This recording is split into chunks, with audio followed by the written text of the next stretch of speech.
kode OTP. Ya kan? Kode OTP. Dengan kode OTP di pertanian kita itu apa? Punya apa, Pak? Open. Ya. Open, Pak. Halo Bang Azadi. Makasih. Sehat selalu. Siap. Sehat selalu. Sehat selalu. Kita cari tempat dingin. Batu seperti ini ada nggak di sini, Pak? Enggak ada. Nggak ada ya? Iya, itu dari lampukan ini. Tanahnya luar biasa itu tadi. Ini kan kalau ini udah lapuk dia. Kalau di sini buat pondasi rumah. Ya? Ini pelihara kambing juga ini. Iya, ini kan kotoran kambing dua ke sini. Ini. Oke. Bapak, Ibu sekalian, bisa Bapak Ibu sekalian ke sini mendengarkan dongeng saya dulu.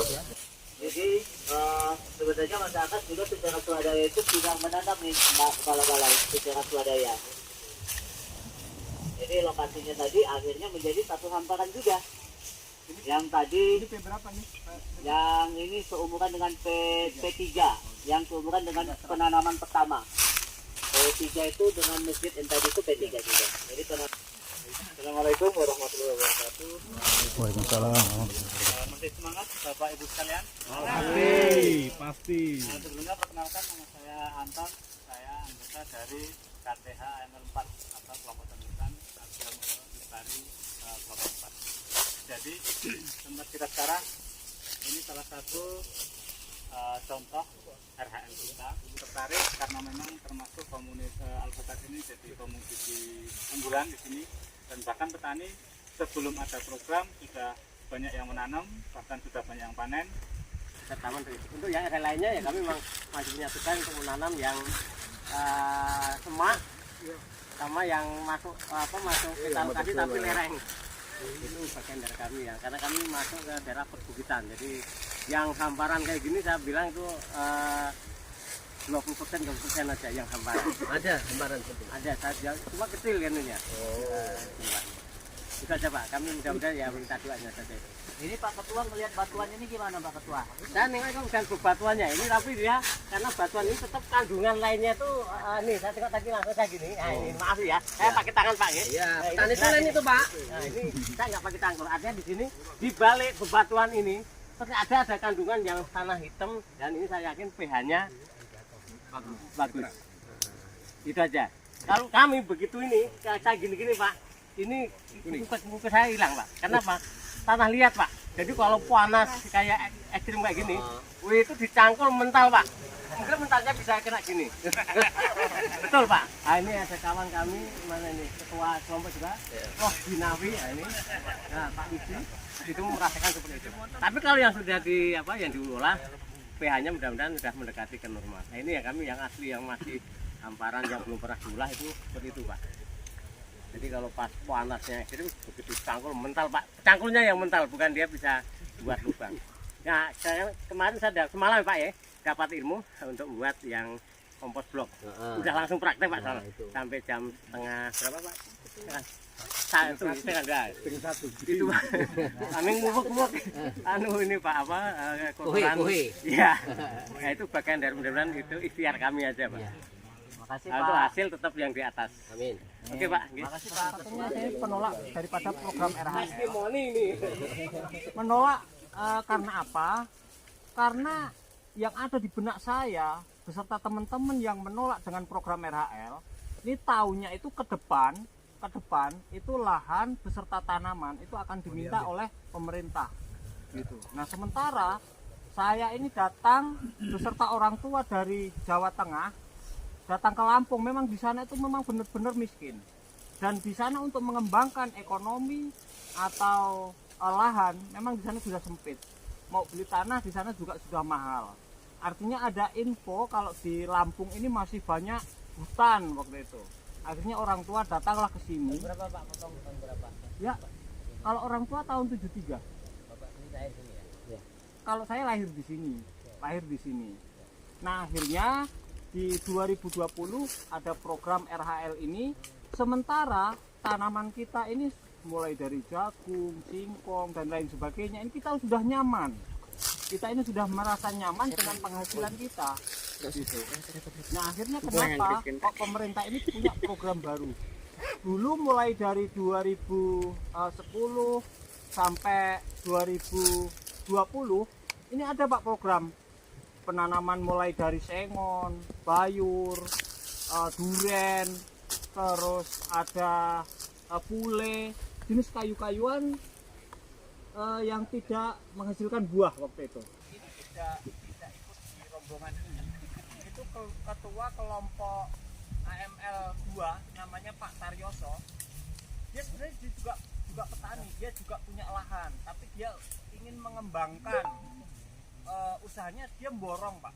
Mungkin tadi juga sempat dikunjungi Pak Asadi ya, yang diborong oleh Pak Taryoso itu satu batang itu 3 juta. Yang kita kunjungi tadi. Nah, satu batang itu satu batang ini diborong 3 juta. Walaupun belum petik tapi sudah dipesan 3 juta. Nah, kenapa mungkin bapak-bapak dengan yang sampean lihat ini mungkin sampean mengira kalau kita ini sudah berhasil, tapi bagi kita belum. Bagi kita belum. Karena kita masih berusaha dan berusaha. Jangan anggap kita di AML ini sudah senior sehingga sampean bisa berkunjung ke sini. Semua masih tahapnya belajar dan belajar. Mungkin bisa jadi nanti kita yang dari AML bisa juga berkunjung ke tempat sampean gitulah ya. Kenapa kita kok bisa punya pohon dengan pertanian yang seperti ini? Tadi Bapak itu saya salut. Bapak tanah aja di Garut, berarti asli petani tulen ya, petani tulen ya. Jadi nggak pakai bahasa kita jijik dan lain sebagainya gitu lah ya. Nah itu salah satunya kuncinya Pak. Nah kalau mungkin dari adik-adik mungkin yang muda-muda ini, biasa kalau kita lagi mendownload sesuatu aplikasi untuk menyesuaikan dengan HP dan nomor itu punya kita, biasa kita disuruh memasukkan kode OTP, ya kan? Kode OTP. Nah, dari kata OTP itu tadi kita juga punya kunci, Pak.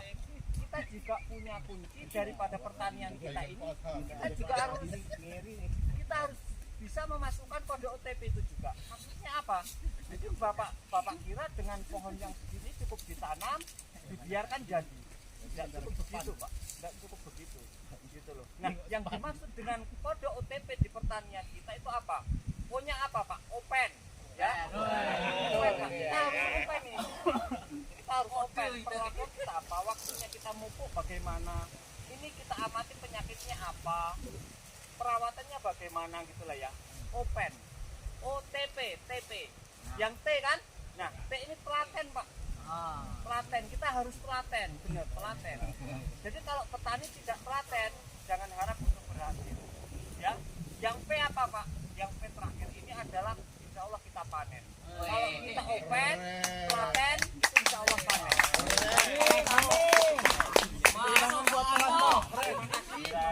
Karena saya juga pernah mengalami. Jadi kenapa kami memilih ini? Karena presentasinya karena kan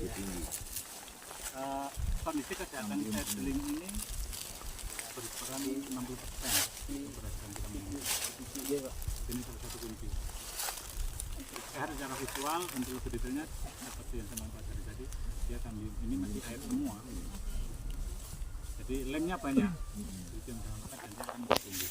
Sama ini Kak, saya lanjut tanya dulu. Ini kan kita mau lagi. Amin. Kalau ibaratnya susah 15 hari. Kepulauan Riau, Batam. Saya pegang batu di tangan ya, kalau pasti. Karena kita bukan ada entres. Setelah itu usahakan sayatan yang ada di entres ini masuk semua. Dia terbenam ke dalam seedling. Nah, ini harus masuk supaya tidak terkena air dari luar. Nah, mengikatnya ini silakan saya seperti ini sisi luar ya Pak. Mengikatnya pun usahakan ini tetap terbuka, melebar karena ini harus rapat seperti ini. Untuk penguat bisa kita kaitkan seperti ini. Ini harus rapat. supaya tidak ada air yang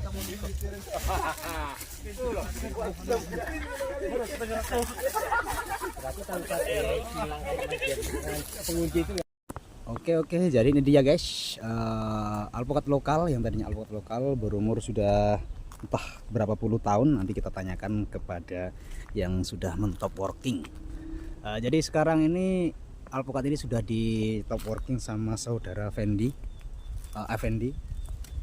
Tadinya sih varietas lokal, alpukat lokal yang diganti varietas baru, yaitu varietas Siger 1 Ratu Puan. Tanyakan langsung kepada yang top working ya. Nah ini dia. Halo Mas Fendi. Halo, selamat siang, sore. Selamat sore Mas Fendi. Jadi mau tanya-tanya nih Mas Fendi. Ya, siap. Ini alpukat lokal ini batang induknya ini, batang bawahnya ini udah berapa puluh tahun Mas? Kata yang punya sih 14 tahun sampai 15 tahunan. Oh sekitar itu Mas ya. Sekitaran 15 tahunan. Jadi ini kan saya lihat ini Mas ya. Ini sudah diganti varietas ini ya. Iya. Tadinya kan alpukat lokal ini ya. Lokal. Dia nggak pernah bunga, nggak pernah buah. Makanya yang punya Pak Darmanto disuruh dipotong, katanya saya diberi mandat, katanya suruh ditepotin. Alhamdulillah ya seperti inilah. Jadi udah metik kisaran hampir 5 kintal. 5 kintal ya. Dari Pertama kali petik 20 kilo. 20 kilo ya. Kedua kalinya 2 kintal. Ketiga keempatnya 3 kintal, ya hampir sekitar 5 kintal. 5 kintalannya. Oh, jadi ini guys. Jadi tadinya ini pohon lokal ini tidak pernah berbuah. Pernah berbunga tapi tidak pernah berbuah. Enggak pernah. Rontok terus dan diganti varietas Ratu Puan ini. Dan sekarang udah membuahkan hasil sebanyak 500 kg. Ya, seperti ini Mas Fendi ya. Ya benar. Jadi seperti itu. Tipu real. Real ya.